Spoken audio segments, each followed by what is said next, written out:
Assalamu alaikum, I'm Aisha and you're watching SAMAA News. Here are today's headlines. Arab media outlets have claimed that efforts to finalize a United States-Iran agreement have entered a decisive phase, with reports suggesting a possible announcement in the near future. According to Al Arabiya and other regional outlets, negotiations are nearing completion and the final draft of the agreement is being prepared, though no official confirmation has been issued by Washington or Tehran. The reports also linked Pakistan to ongoing diplomatic efforts, claiming a senior Pakistani figure may visit Iran as part of continued engagement surrounding the talks. Interior Minister Mohsin Naqvi has recently held meetings in Tehran with Iranian President Masoud Pezeshkian and Foreign Minister Abbas Araghchi. Iranian Foreign Minister Abbas Araghchi has warned that Tehran learned from previous attacks, and any renewed war would feature many more surprises. Araghchi has claimed the United States had suffered major military losses, saying the US Congress had acknowledged the destruction of dozens of aircraft worth billions of dollars, including an American F-35 fighter jet.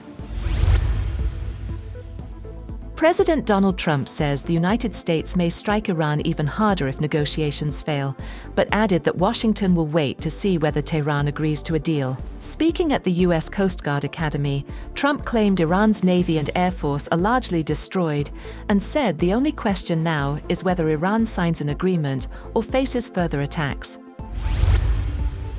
Saudi Arabia has welcomed US President Donald Trump's decision to give diplomacy more time to reach an agreement with Iran, Foreign Minister Prince Faisal bin Farhan said on X. He said the kingdom supports efforts to end the war, restore maritime security in the Strait of Hormuz, and resolve regional disputes through negotiations. Riyadh also praised Pakistan's ongoing mediation role and urged Iran to seize the opportunity to avoid further escalation and move toward a comprehensive peace agreement.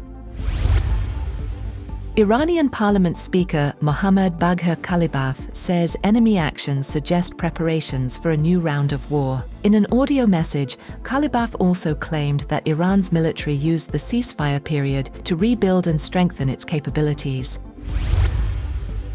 Interior Minister Mohsin Naqvi has returned to Iran and held meetings in Tehran with President Masoud Pezeshkian, IRGC Chief General Ahmad Vahidi, and Interior Minister Eskandar Momeni. This is Naqvi's second trip to Iran in a week, as mediation efforts between Iran and the United States continue. Reports suggest a new round of negotiations could take place in Islamabad after Hajj amid attempts to finalize a possible agreement. The US Senate has advanced a war powers resolution aimed at restricting President Donald Trump's ability to continue military operations against Iran without congressional approval. The measure moved forward by a 50-47 vote after 7 previous failed attempts. Under the resolution, any future US military strikes or extended operations against Iran would require formal authorization from Congress under the 1973 War Powers Act.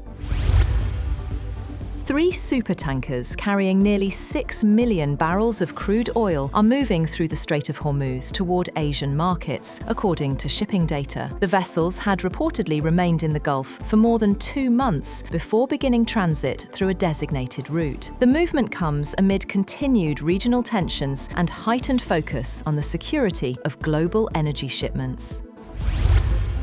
That's all for now. For more updates, visit www.samaa.tv. Thank you for watching SAMAA News.